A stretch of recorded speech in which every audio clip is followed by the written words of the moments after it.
Le Seigneur soit avec vous. Et avec votre esprit. Évangile de Jésus-Christ selon saint Marc. Gloire à toi, Seigneur. En ce temps-là, Jésus sortit de nouveau le long de la mer. Toute la foule venait à lui et il les enseignait. En passant, il aperçut Lévi, fils d'Alphée, assis au bureau des impôts. Il lui dit « Suis-moi ». L'homme se leva et le suivit. Comme Jésus était à table dans la maison de Lévi, beaucoup de publicains, c'est-à-dire des collecteurs d'impôts, et beaucoup de pécheurs vinrent prendre place avec Jésus et ses disciples, car ils étaient nombreux à le suivre. Les scribes du groupe des pharisiens, voyant qu'il mangeait avec les pécheurs et les publicains, disaient à ses disciples, « Comment il mange avec les publicains et les pécheurs ?» Jésus, qui avait entendu, leur déclara, « Ce ne sont pas les gens bien portants qui ont besoin du médecin, mais les malades. Je ne suis pas venu appeler des justes, mais des pécheurs. » Acclamons la parole de Dieu. Louange à toi, Seigneur Jésus.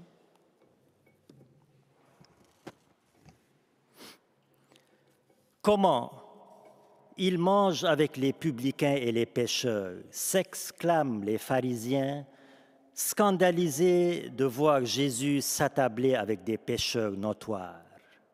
Alors, de cette scène d'évangile se dégagent deux types de regards sur le prochain, chrétien ou non chrétien. Le regard de stigmatisation et d'accusation des pharisiens et le regard d'accueil et de miséricorde de Jésus-Christ envers les pécheurs. Alors, frères ou sœurs, quel est ton regard sur le prochain? Un regard pharisien ou un regard chrétien? Un regard d'accusation ou un regard de miséricorde? Et si ces deux regards cohabitent en toi, si ces deux regards coexistent en toi, tantôt chrétien, tantôt pharisien, quel regard domine en toi?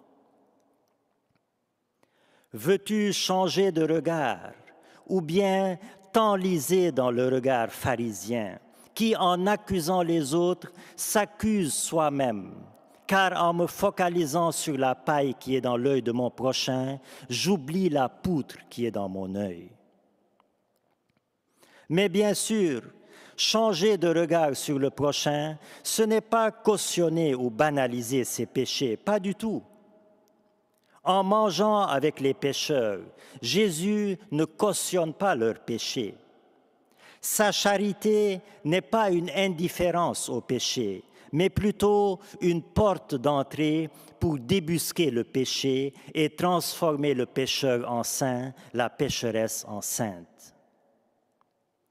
Jésus ne se met pas à la table des pécheurs pour manger de leur nourriture, pour manger du pain des pécheurs.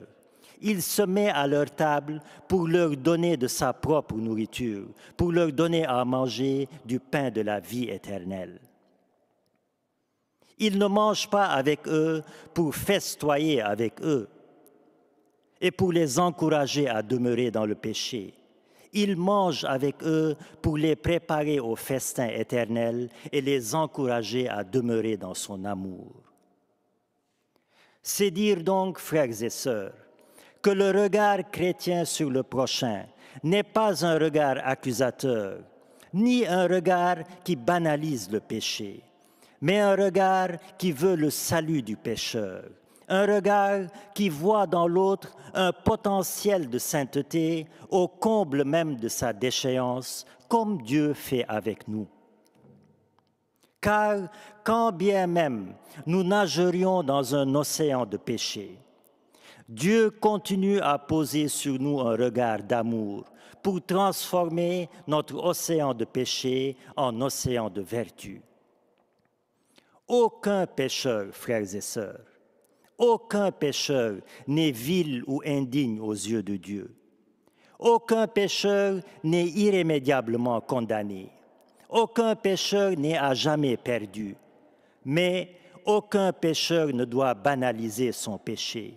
Aucun pécheur ne doit s'accoutumer au péché, de peur de décevoir ce Dieu d'amour qui vient prendre place à notre table pour nous préparer au festin éternel et convertir nos cœurs.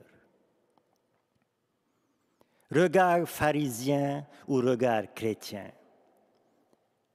En cette semaine de prière pour l'unité des chrétiens, frères et sœurs, que le Seigneur nous donne la grâce d'avoir les uns sur les autres un regard non accusateur, un regard charitable, un regard véritablement chrétien qui touche et qui transforme positivement le prochain pour le bien de l'Église, pour l'unité de l'Église et bien sûr pour la paix et la concorde dans le monde entier.